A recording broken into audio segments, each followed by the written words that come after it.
ওহ, আমি শুধু আজাইরা চিন্তা করি রাহামণি কি কোনোদিনও জানবো যে আমি এত সব খাবার খাটের নিচে লুকায় রাখছি। আর এমনিতেও তো এই রাহামণির জ্বালায় আমি কিছুই খাইতে পারি না। একটু কিছু খাইতে দেখলেই আমারে শুধু বলে তন্নি আপু দেও দেও দেও। কিন্তু এখন আমি চিন্তা মুক্ত, কারণ এই রাহামণি তো জানে না যে আমি এত খাবার খাটের নিচে লুকায় রাখছি। আর প্রাইভেট থেকে আইসা পরে এই সবগুলা খাবার আমি লুকায় লুকায় একা একা মজা কইরা খাইয়াম। এখন তাড়াতাড়ি যাই, প্রাইভেটের দেরি হয়ে যাইতাছে।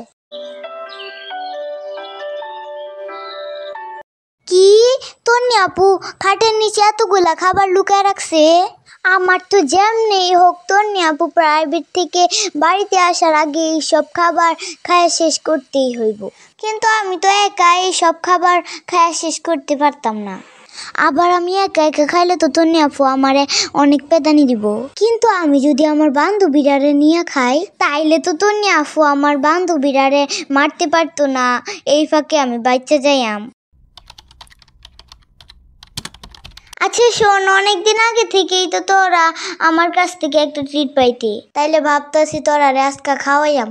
এই তোদের মনে আছে কিছুদিন আগে রাহামণি আমাদের ঝালমুড়ি খাওয়াতে একটা দোকানে নিয়ে দিয়েছিল? পরে আমরা 4 জন 40 টাকায় ঝালমুড়ি খেয়েছিলাম, কিন্তু খাওয়া খেতে টাকা দেওয়ার সময় ও পালিয়ে দিয়েছিল। পরে সব টাকা আমাদের দেওয়ার লাগাতে। আর এইসব পুরাতন কথা বাদ দিছে। না না, তোর কথা আমরা বিশ্বাস করি না। কিন্তু এবারে তুই চুপ করবে। কিন্তু আমার বিশ্বাস হইতে আছে না যে তোর মতো মেয়ে আমার খাইবো। আচ্ছা ভালো হইছে, তোরা যদি অতই সমস্যা থাকে তাহলে তোরা খাওয়া লাগতো না। আরে বান্ধবী তুই এত আত্মরিত কেন? আচ্ছা ভালো হইছে, অত কথা না বাড়াইয়া আমার লগে। খাটের নিচে খাবার রাখতে আছে আমি প্রথম দেখলাম। আমিও। কিন্তু ছাতের নিচে খাবার রাখতো কেন? দেখ ভাই, তোরা যে আমি খাওয়াইতাছি এটাই তো বেশি। তো তোরাও তো কথা কসকে রে। খাওয়ার ইচ্ছা থাকলে তাড়াতাড়ি আয়া খা আমার লগে। আচ্ছা।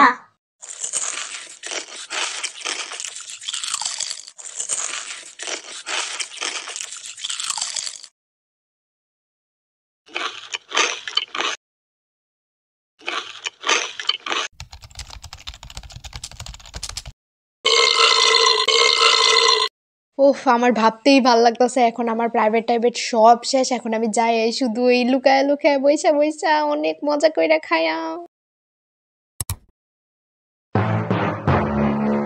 রাহামণি, রাহামণি তুই আজকা শেষ।